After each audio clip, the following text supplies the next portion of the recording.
StrickeN here, and I got another battle. But before the battle, I figured I'd give a shout out to Ferris32, really good buddy of mine. We have so many battles, all a bunch of epic shit.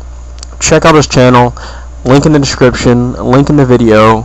Go there now. If you are watching this, you must subscribe to him. Now, on to the battle. Now, Marvel. He's a really interesting team which runs a lot of things that you do not see in standard overuse, which is really cool.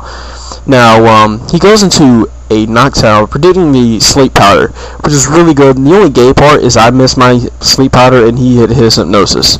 I mean, I know I wouldn't have put him to sleep anyway, but come on. He hits a hypnosis, but I missed the sleep powder. What the hell? But, whatever. Now, I go over to Swampert for the free stealth rock, because there's really nothing he can do to me, except for put me back to sleep with hypnosis, which he probably would have hit anyway, knowing my luck. But actually, luck was kind of on my side in this battle. But, we'll get on to that.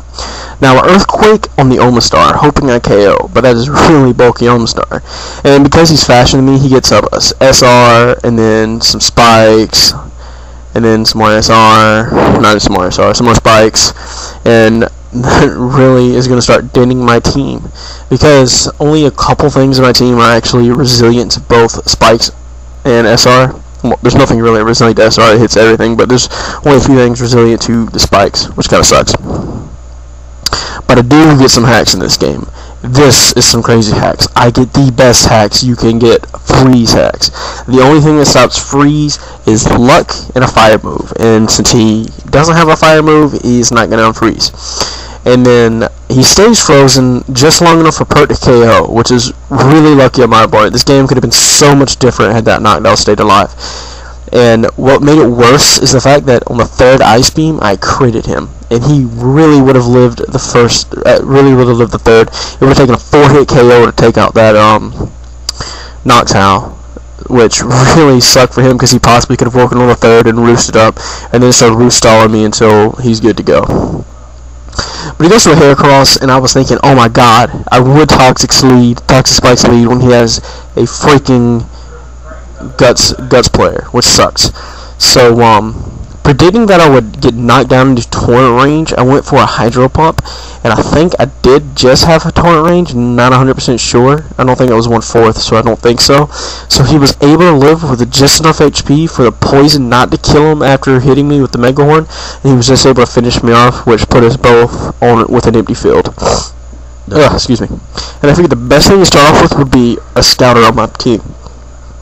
This is physical mixtape, and I was going to go for a U-turn, but he has a zone, and I figured maybe he might fear Scarf, maybe he might be Specs. I might as well stay in and go for the U-turn, just try to scout him out a little bit, but he's Scarfed and he T-bolts, which sucks. But it does give me a free switch over to Roadham Heat for the possible revenge KO, but he has a chance, which sucks. I mean, it really does a lot of brawling for this team currently anyway. But with Toxic and stuff, some of my later sweepers do have a chance of KOing it. Now go over to this guy because it's a Chansey, not a Blissey. So it can't have Flamethrower if I'm correct. Correct me if I'm wrong with the comment or whatever.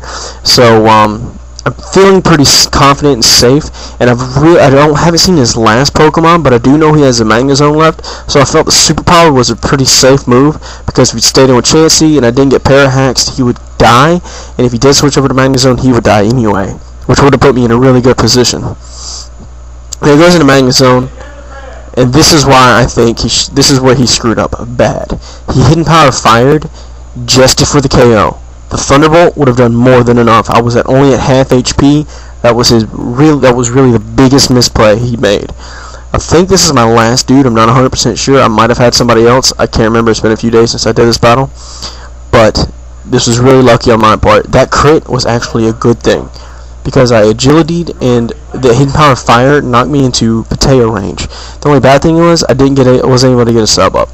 But thanks to the Pateo boost, Surf is obviously going to want to KO the Magnezone, and then it's going to KO the incoming Arcanine for the win. Anyway, good game, Marvel. I really like your team. Rate, comment, subscribe, guys. Everyone, make sure you check out Ferris Wheel's vids and everything like that. And continue watching. Check out my channel. Tell your friends, all that good stuff. Rate, comment, subscribe, guys. Once again, peace.